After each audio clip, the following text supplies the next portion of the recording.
Hello friends, welcome back to Nitya वेस।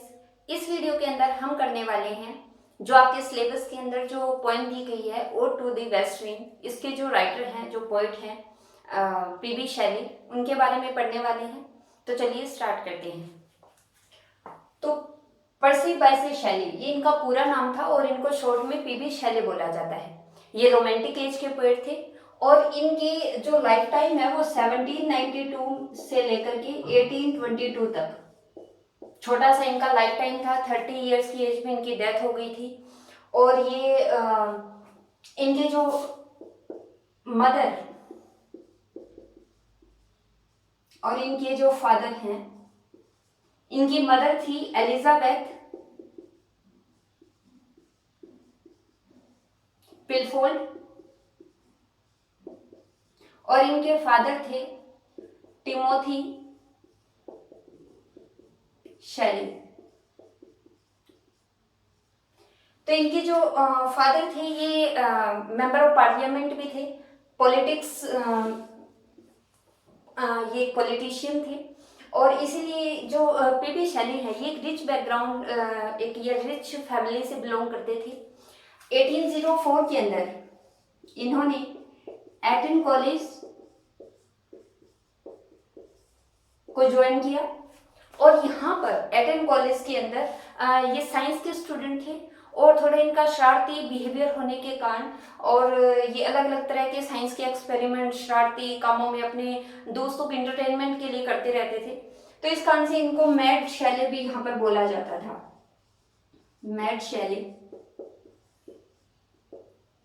फिर इसके बाद में 1810 में इन्होंने यूनिवर्सिटी कॉलेज ऑक्सफोर्ड को ज्वाइन किया।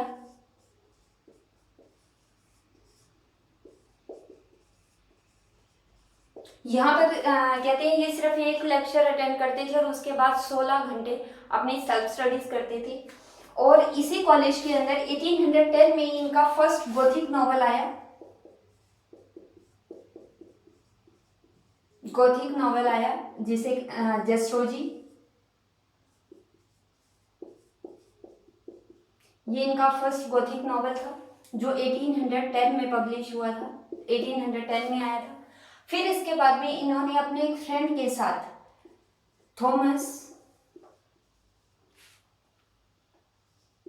जेफरसन के साथ मिलकर के इन्होंने एक वर्क लिखा था और वो वर्क था द नेसेसिटी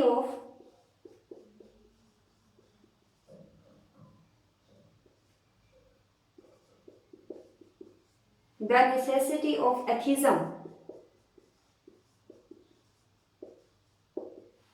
ये इनका वर्क था और इस वर्क का टाइटल भी था द नेसेसिटी ऑफ एथिज्म, मतलब नास्तिकतावाद की जरूरत। तो ये जो इनका जब वर्क आया तो इनको ये नोटिस में आ गया ऑफिसर्स के और फिर इनको इनके फ्रेंड जेफरसन और पीबी शैली दोनों को 1811 में ये वर्क आया था और 1811 में इन दोनों को कॉलेज से बाहर का रास्ता दिखा दिया गया। तो अब इसके बाद में इनकी बात करते हैं इनकी मैरिड लाइफ के बारे में। तो इनकी जो फर्स्ट वाइफ थी, इनकी 2 शादियां हुई थी। फर्स्ट थी हैरियट के साथ इन्होंने मैरिज की, लेकिन इनकी हैरियट के साथ मैरिड लाइफ कोई ज़्यादा अच्छी नहीं बीती और ये इतने परेशान हो गए थे हैरियट से कि ये घर से ज़्यादा अपना टाइम बाहर ही निकालने लगे थे। फिर इसके बाद इनकी मुलाकात होती है विलियम गॉडविंसन की जो बेटी थी मैरी शैली।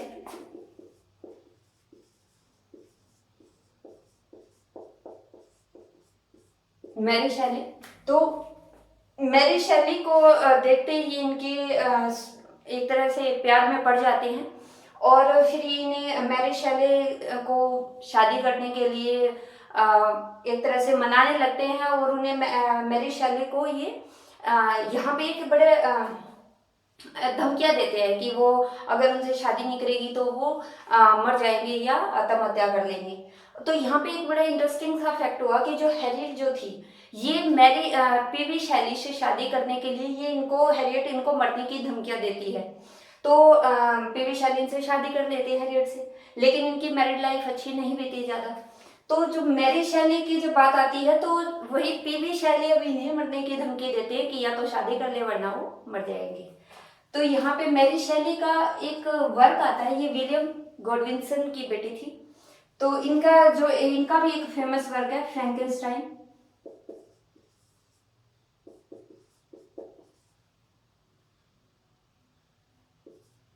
ये थोड़ी सी स्पेलिंग हो गई है, फ्रैंकेनस्टाइन। तो ये इनका वर्क है मैरी शैली का, जो इन्होंने 1818 में पब्लिश हुआ था। तो अब हम जान लेते हैं इनके इम्पोर्टेंट वर्क्स के बारे में, जो पीवी शैली के इम्पोर्टेंट वर्क्स हैं। हमारे सिलेबस के अंदर तो ode to the west wind ही दी गई है, लेकिन क्वेश्चन उसमें से आएंगे। लेकिन बाई चांस पीवी शैली में से अगर वो कुछ पूछ लेता है तो हमें इनके इम्पोर्टेंट जो वर्क्स हैं उनके बारे में थोड़ा पता होना चाहिए, नॉलेज होनी चाहिए।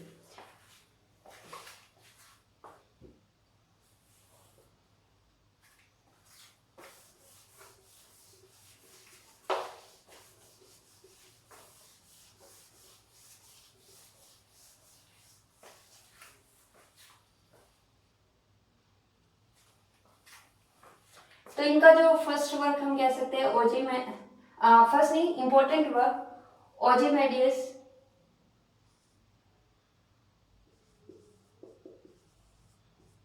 1818 में ये वर्क आया था। और to the west wind, to a skylark, ये भी एक पोएम है। द सेंसी, ये एक ड्रामा है जो इन्होंने लिखा था।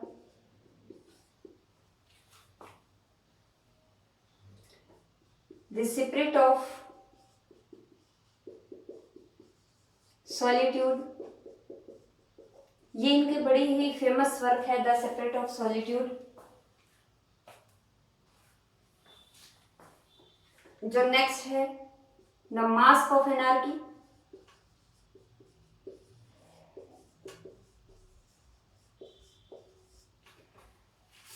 और जो इनका एक तरह से अनकम्प्लीटेड वर्क हम कह सकते हैं, द ट्रिम्थ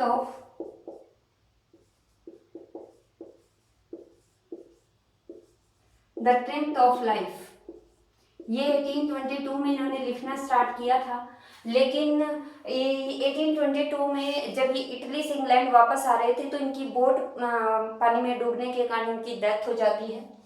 और जब इन्होंने मैरिज से शादी करी थी उसके बाद ये इटली शिफ्ट हो गए थे, इटली चले गए थे। तो अब हम बात करते हैं इनके बारे में।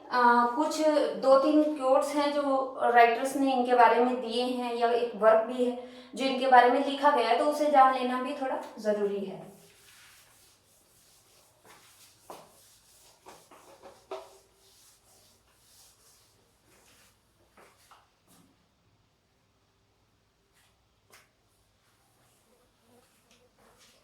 तो इनका जो बारे में सबसे पहले बोलते हैं हेरोल्ड ब्लूम ने इनके बारे में बोला है,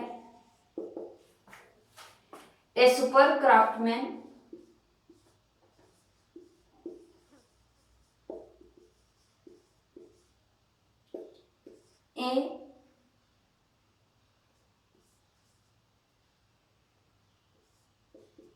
ए पोएट विदाउट राइवल्स। ये इनके बारे में हेरोल्ड ब्लूम ने बोला है। और मैथ्यू आर्नल ने इनके बारे में बोला है,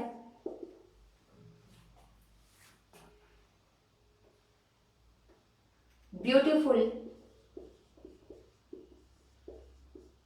एंड इनफैक्चुअल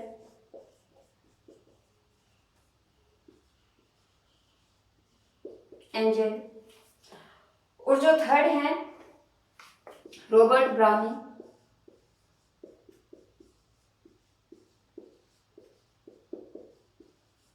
रॉबर्ट ब्राउनिंग ने इनके लिए एक वर्क लिखा,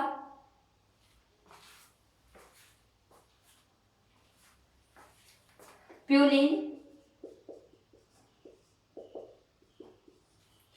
ये वर्क इन्होंने पीवी शैली के लिए लिखा था, रॉबर्ट ब्राउनिंग ने। रॉबर्ट ब्राउनिंग के बारे में आपको बता दें रॉबर्ट ब्राउनिंग विक्टोरियन एज के राइटर थे और ये पीबी शैली से बड़े इन्फ्लुएंस थे। जो पीबी शैली ने जो वर्क्स लिखे थे, इनकी जो लाइफ टाइम थी, जो 30 साल ये जिए, उस टाइम में इनका लिखा हुआ इनके कोई काम नहीं आया, इनको कोई पहचान नहीं मिली। लेकिन इनके डेथ के बाद जब विक्टोरियन एज स्टार्ट होता है 1837 में, तो उस समय के जो राइटर्स आए, पॉलिटिशियंस आए, राइटर्स ने इनके वर्क्स को पहचाना, इनके बारे में जाना, इनकी इम्पोर्टेंस जानी पीबी शैली के वर्क्स की। और उसके बाद में विक्टोरियन एज के पोएट्स, पॉलिटिशियंस सब इनसे इन्फ्लुएंस थे, एवं महात्मा गांधी भी इनके विचारों से इन्फ्लुएंस थे। तो ये थी कुछ इम्पोर्टेंट क्योट्स जो इनके बारे में ये रॉबर्ट ब्राउनिंग का ये वर्क प्योरली ये पीबी शैली के लिए लिखा गया है। तो ये इनकी छोटी सी लाइफ थी 30 ईयर की, जो कि एंड हो गई एक बोट के एक्सीडेंट के कारण। तो इस वीडियो के अंदर इतना ही, हमने सब इम्पोर्टेंट फैक्ट्स डिस्कस कर लिए हैं। तो मिलते हैं नेक्स्ट वीडियो में। इनके जो वर्क है ode to the west wind, जो कि आपके सिलेबस में और जिससे क्वेश्चन आने वाले हैं, तो बड़ी ही प्यारी सी वो पोएम है, तो उसको करेंगे। इसी के साथ मिलते हैं नेक्स्ट वीडियो में। Till then keep practicing. Thank you.